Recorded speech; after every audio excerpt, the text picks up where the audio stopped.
Ke Mas Teguh nih, setelah mendengarkan uraian dari Pak Muslim tadi, saya pengen tahu dampaknya kepada si pelaku dan si penerima itu apa sih, Mas Teguh, ke fisik dan psikisnya? Oke. Jadi gini, saya ambil sebagai contoh simpel. Kalau mungkin Bu Ana pernah mendengar cerita tentang Sudes. Jadi ceritanya gini, Sudes kecil ini ya mungkin usia-usia TK gitu ya. TK. Dia bermain di luar, bermain pasir di luar. Namanya anak kecil kan dia bermain di luar, yang penting masih tetap di halaman rumah. Ibunya masak di dapur gitu. Nah, pada saat masak si ibu udah selesai, dibawa ke meja makan, disajikan. Nanti kalau ayahnya pulang, jadi udah disiapin. Ada lauk, ada sayur, ada nasi, ada beberapa kue-kue dan macam-macam.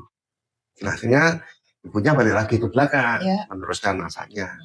Sudah kecil yang tadinya awalnya bermain di luar, mungkin jenuh, bosan. Akhirnya dia masuk ke rumah sambil bawa pasir. Nah, melihat ibunya masak, nyiapin menu yang ditaruh di meja, sudah kecil berpikiran aku pun ikut bermain gitu. Pun akan contoh apa yang dilakukan ibu. Akhirnya pasir itu dibawa ke dalam, ditabur di atas meja. Di atas masakan yang sudah siap tadi, siap makan tadi. Di sayurnya, di lauknya, di minumnya, di kuenya, dan di macam-macamnya. Sudah kecil tidak merasa bahwa itu salah. Nah, tiba-tiba ibu yang di dalam keluar. Mulai sudah kecil gitu spontan. Kalau mungkin Bu Ana gimana Bu kalau menghadapi itu? Ya jelas lah Mas. Antara kebun binatang keluar atau apa gitu. Nah, ceritanya Ibu Sudes ini mungkin pernah belajar parenting atau belajar mengelola emosi atau belajar tentang kata-kata positif atau apapun namanya, dia tidak marah. Emosi yang terletak pada saat melihat kejadian itu, dia spontannya berdoa. Pada saat melihat Sudes kecil menabur pasir, spontan muncul emosi yang diucapkan gini, Alhamdulillah kamu yang luar biasa. Ketika kamu dewasa nanti akan jadi imam besar di masjid di Mekah, Tanah Suci. Mungkin waktu berlalu ya, ketika ucapan emosi itu dirupakan dalam bentuk doa yang positif, Sudes kecil mungkin tidak merasa bahwa dia sedang didoakan. Padahal ibunya itu sedang emosi, tapi disertai dengan doa yang diselimuti dengan emosi yang apa ya, istilahnya antara greget, tetapi gregetan ini bungkus dengan sesuatu yang sifatnya positif. Dan itu mungkin karena tulus ya, ketika itu spontan yang muncul adalah bukan kemarahan tapi doa untuk si anak. Si anak pun menerima ya, dianggap sebagai sebuah bentuk apresiasi bagi apa yang dilakukannya. Selang beberapa puluh tahun kemudian, apa yang menjadi doa ibu ini terwujud. Sudah kecil ternyata ketika dewasa menjadi salah satu imam besar di Arab Saudi. Nah Mas, seperti kita tahu manusia ini kan makhluk energi ya. Nah pada saat kejadian si ibu itu tadi emosi, ya kan emosi, tapi dia justru membungkus emosinya itu dengan kepositifan berupa doa. Itu sebetulnya energinya itu bagaimana Mas? Powernya power bulat, pintu langit mungkin buka Mbak. Berarti dia memiliki kemampuan untuk mengolah energinya itu benar-benar real positif ya, 100% positif ya? Sebenarnya tidak harus semua orang punya itu. Yang penting melatih titik di mana frekuensi yang muncul dan vibrasi yang muncul itu disatukan dalam bentuk sesuatu yang berdaya, power tinggi. Pada saat orang kaget itu kan sebenarnya ada sirkuit-sirkuit di otak yang saling terhubung ya. Terus ada sesuatu gelombang yang juga mungkin terpancar dari dirinya. Itu kan ditangkap oleh semesta. Cuman mungkin mekanismenya orang kan nggak terlalu membahas detail ya. Tapi singkatnya, ringkasnya, itu terjadi koneksi. Pada saat koneksi itu tinggal bagaimana kunci atau password yang disampaikan itu bisa buka pintu langit, enggak dibaca. Terus Mas, itu kan butuh waktu ya, proses ya. Gitu loh. Dari sudah kecil sampai dewasa, sampai akhirnya doa si ibu itu terwujud. Nah sekarang kalau ini ya, misal nih, kita menghadapi anak yang ya sudah anak-anak lagi, sudah dewasa, tapi dia melakukan sesuatu yang menurut kita kurang pantas, kata-kata begitu, dan kita mendoakan dia, tapi kan harapan kita itu jangka pendek, sebisa mungkin karena dia udah dewasa loh Mas, sebisa mungkin ya, kalau bisa hari ini atau besok sudah berubah, itu mungkin enggak Mas? Sebenarnya gini, kalau melihat konteks itu kan terkait dengan parenting ya, edukasi terhadap anak. Jadi melihat anak kecil, anak yang remaja dan anak yang sudah masuk ke dewasa, perlakuannya tentu berbeda. Mungkin kalau anak kecil dia nakal, mungkin bisa jadi dimarahi atau mungkin diberikan pukulan dalam bentuk yang tidak menyakiti tapi mengingatkan bahwa yang dilakukannya salah. Kalau untuk anak remaja itu sudah bukan dengan pukulan, bukan dengan teguran, karena dia akan melakukan perlawanan. Ya. Pasti karena anak muda atau remaja cenderung kalau disuruh A larinya malah B, memberontak gitu. Iya, disuruh ke kanan larinya ke kiri. Ya. Kalau untuk yang dewasa lebih kepada sisi humanis, jadi diajak discuss, diajak ngobrol, disentuh dari hati ke hati. Jadi perlakuan atau parenting kita terhadap anak juga menentukan keberhasilan atau apa yang kita sampaikan diterima atau tidak. Nah ini kan terkait siapa yang menerima ya. Tadi kan saya ngambil dua sisi, siapa yang terima dan siapa yang berbicara. Ada satu contoh lagi kalau Bu Ana masih ingat kejadian di Kanjuruhan. Oh iya, tragedi sepak bola itu ya. Iya, tragedi sepak bola pada saat Arema bertemu dengan Persebaya, di mana ini ketemu selalu musuh bebuyutan. Iya. Nah, padahal pada saat acara di Kanjuruhan itu kan nggak ada Persebaya. Iya, yang nonton ya semuanya anak Arema. Iya, betul. Nah, terus kok bisa sampai terjadi kejadian meninggal sampai ratusan dan yang luka-luka juga banyak, kalau mungkin di total hampir sekitar 500-an ya. Iya juga ya. Kalau mau dikaji lewat keilmuan The Miracle of Food, kira-kira somethingnya di mana itu? Iya. Coba digali. Sebetulnya kemarin waktu kejadian itu kan ada peraturan bahwa supporternya Persebaya nggak boleh masuk. Nggak boleh masuk. Iya. Jadi yang datang ke sini kan hanya timnya aja kan. Benar. Sepak bolanya ya. Tim sepak bola aja. Padahal yang jatuh korban itu ya dari Arema, kan pendukung Arema. Iya. Kalau saya melihat dari sisi keilmuan psikologi dan kata-kata, kalau Bu Ana mau mencermati itu ada semacam lirik, saya masih catat dulu nggak salah liriknya seperti ini, lirik dari ini ya, dari lagu-lagu yang dimiliki Arema. Ya. Coba dimati dari sebuah lirik yang sangat menyentuh ini. Jangan kembali pulang sebelum Arema menang, walaupun harus mati di tengah. Arema teruslah berjuang. Iya, Allah merinding. Nah, merinding langsung merinding saya. Nah, itu kalau dicermati pada saat itu Arema kalah berapa? Iya, kalah itu. Kalah kan 2-1 ya kalau nggak salah. Nah, di situ kan disebutkan jangan kembali sebelum Arema menang. Padahal jelas. Iya. Arema kalah dan mendekati titik waktu habis yang akhir. Belum bisa merubah skor. Nah, di sini ada terusan kata-kata. Walau harus mati di tengah lapang, Arema terus berjuang. Pengertian terus berjuang itu dua, Mbak. Berjuang menghadapi Persebaya dan tidak menang. Berjuang terhadap korban keluarganya yang meninggal ini kan sampai detik ini kan tidak jelas. Ya. Siapa yang mau dipersalahkan dan bertanggung jawab. Nah, ini kan jadi polemik dan jadi reman kita bersama. Apakah sebuah bait lagu itu berpengaruh terhadap energi, mempengaruhi semesta? Kalau saya pribadi mencermati iya. Karena apa? Begitu ini diucapkan, dinyanyikan bersama-sama, yang menyanyikan adalah mereka yang mempunyai loyalitas tinggi terhadap timnya, dinyanyikan dengan sepenuh hati, diucapkan dengan sepenuh hati, ibarat kata kayak magnet, Mbak. Apapun merespon terhadap ucapan, padahal sebenarnya kan hanya bait lagu. Tapi semesta itu tidak melihat apakah ini bait lagu, ataukah ini kata-kata, ataukah ini doa. Dia hanya merespon apa yang ada dalam konteks apa yang diucapkan. Begitu diserap. Dan itu kejadian pada saat ketemu Arema kan enggak. Ketemu Persebaya kan bukan sekali itu kan sering. Mungkin bisa jadi puncaknya pada saat titik itu. Titik di Kanjuruhan itu. Jadi ledakan yang memang sangat besar adalah ketika di Kanjuruhan. Karena yang meninggal itu dalam sejarah persepak bolaan itu yang paling gede tuh. Di luar negeri waktu Meksiko apa mana tuh ya? Iya, itu jumlahnya nggak sampai ratusan. Ini sampai ratusan korban jiwa baik meninggal maupun yang luka-luka.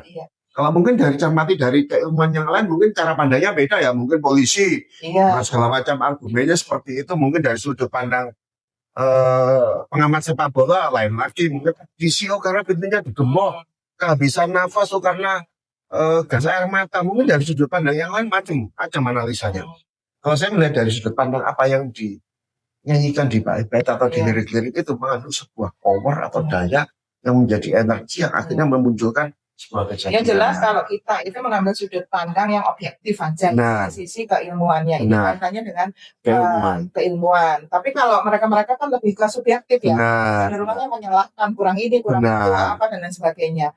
Iya. Nah, Pak Muslim dari sisi alamiah, saya sering melihat nih kan, kalau di ajaran Jawa nih Pak ya, kan weton itu kan macam-macam ya Pak ya. Ada salah satu weton itu yang dijuluki si lidah pahit.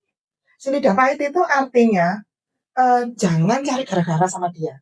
Kalau cari gara-gara sama dia marah mengucapkan sesuatu, itu kecenderungannya itu pasti terjadi.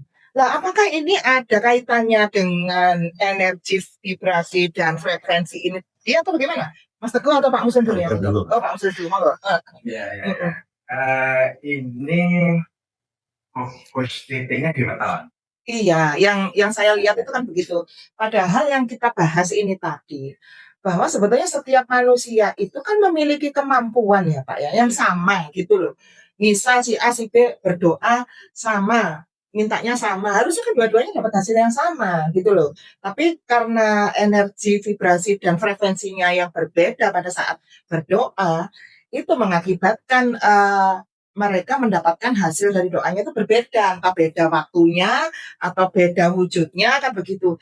Lah kalau kaitannya dengan weton yang saya tanyakan itu tadi loh Pak, gitu. Apakah itu memang sudah secara genetika itu dia diberi karakter seperti itu, kemampuan seperti itu, keistimewaan seperti itu, ataukah itu juga tetap ada kaitannya dengan materi yang kita bicarakan hari ini tadi itu, yang kaitannya dengan energi, vibrasi, dan frekuensi. Iya. Yang saya pelajari weton itu spesifikasi untuk Jawa, Nanggala Jawa.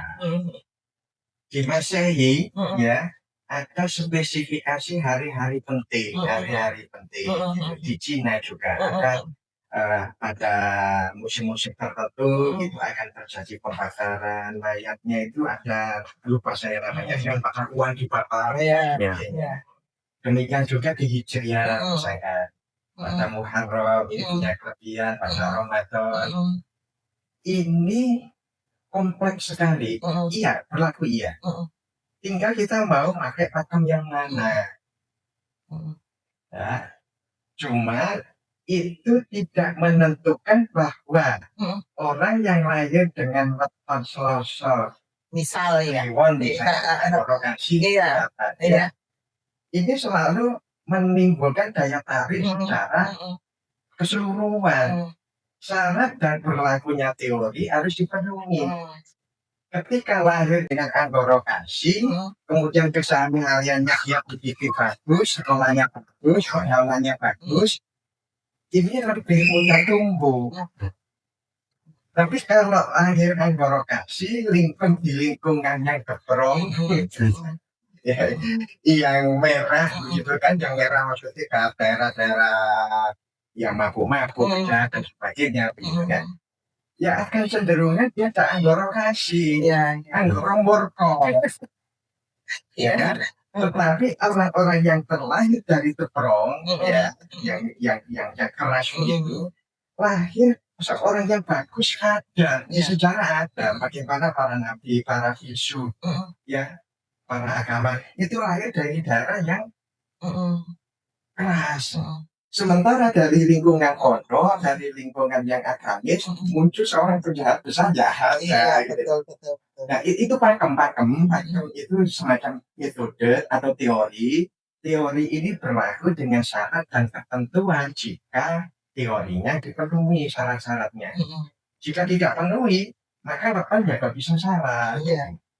Sio juga salah. Demikian juga bulan-bulan versi tahun-tahun agama yang Hijriah masih ketika tidak dipenuhi syarat dan ketentuan teorinya berlaku, akan. Iya, jadi artinya seseorang yang memiliki weton begini umumnya memiliki orang Cina punya pakem sendiri, beda. Kalau dipenuhi, tapi kalau umumnya ini tadi tidak dipenuhi syarat dan ketentuannya, ya dia akan menjadi orang yang lahir di weton itu tapi tidak sesakti. Teorinya gugur. Ya, gimana Mas Teguh? Sepakat itu. Sepakat. Jadi sedikit saya tambahkan langsung dalam bentuk contoh. saya katakan itu modality atau privilege. Seorang anaknya Pak Jokowi, siapa itu si Gibran. Privilege-nya jelas. Ya. Anak presiden. Iya. Bisnis apapun pasti lancar. Ya. Karena privilege bapaknya ternyata berdampak pada dirinya. Sehingga apa yang dimiliki oleh Gibran dapat dimiliki oleh anak-anak kebanyakan. Ya. Itu menunjukkan bahwa memang modality atau modal yang sudah dimiliki sudah lebih dari cukup. Ya. Sedangkan yang anaknya orang biasa-biasa aja menduduki posisi wakil presiden, ya tamih Mbak, ya jauh. Modalitinya sudah nggak ada. Udah apa yang mau meskipun dia katakan pinter sekalipun, banyak anak-anak pinter di Indonesia itu yang tidak memiliki posisi penting. Karena ya itu tadi, privilege-nya nggak ada. Lah coba orang yang punya privilege, secara modality dari orang tuanya ada, kemampuannya diasah. Gibran misal dia pinter, beliau acara apapun, bahasa Inggris pinter, belajar keilmuan yang lain, mungkin akan mengalahkan presiden secara kemampuan, karena dia masih muda, jangkauannya masih panjang. Jadi bisa saya katakan, bisa berpengaruh, bisa tidak, seperti yang disampaikan Pak Muslim. Tergantung tadi, kita punya modal yang cukup, tapi tidak pernah diasah, ya tidak menjadi apa-apa. Atau begitulah sebaliknya, yang tidak punya apa-apa, tapi dia dilatih khusus terus, kalau berlatih, dia akan bersinar. Apalagi yang bawaannya kelihatan kuning, ternyata ketika digosok dia emas beneran, ya sudah, jadi sesuatu yang nilainya sangat mahal. Betul. Kalau mau disimpulkan ya, kalau terkait dengan budaya Jawa, saya mengatakan kembali lagi ke konteks kata-kata. Saya katakan kata-kata adalah doa. Doa itu adalah percikan. Dengan kita melakukan tirakat itu proses, itu merupakan bahan bakar. Dan olah nafas seperti yang saya sampaikan tadi lewat meditasi atau olahraga nafas itu merupakan penghantar ke semesta. Jadi kalau kita sudah punya modality yang cukup, kita mempergunakan kata-kata atau doa yang positif, kita juga melakukan tirakat, terus kita juga melakukan olah nafas, ini akan menambah referensi-referensi kesuksesan. Itu syarat dan ketentuan teorinya berlaku. Sehingga dia akan sukses dalam kehidupan. Ibaratnya orang ini hidupnya beruntung terus. Ada privilege, ada privilege, semuanya akan mendukung dia. Apalagi ketika dia mendapatkan privilege kenal dengan orang-orang yang punya posisi. Wah, dia jalannya lempeng aja, nggak ada jalan jatuh bangun. Karena jatuh bangunnya gini tapi naik turun, tapi ini grafiknya terus naik.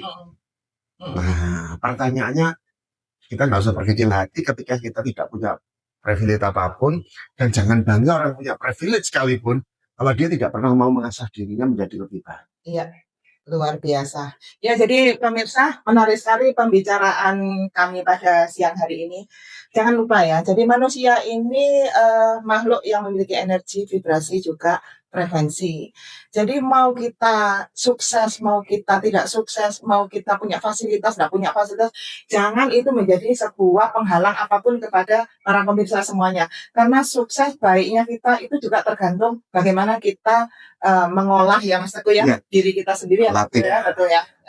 Jadi kita biasakan untuk mempergunakan kata-kata yang positif itu bukan hanya sekedar untuk menjaga kehidupan sosial kita, tapi lebih kepada doa-doa untuk diri kita sendiri di masa yang akan datang. Baik, kita akhiri sesi The Miracle of Word ini. Kita akan berjumpa di materi-materi yang lain, dan saya Ratna Irawati, Pak Muslim juga Mas Tri Teguh Kurniawan undur diri dengan harapan semoga para pemirsa bisa mendapatkan manfaat dari materi kami siang hari ini. Assalamualaikum warahmatullahi wabarakatuh.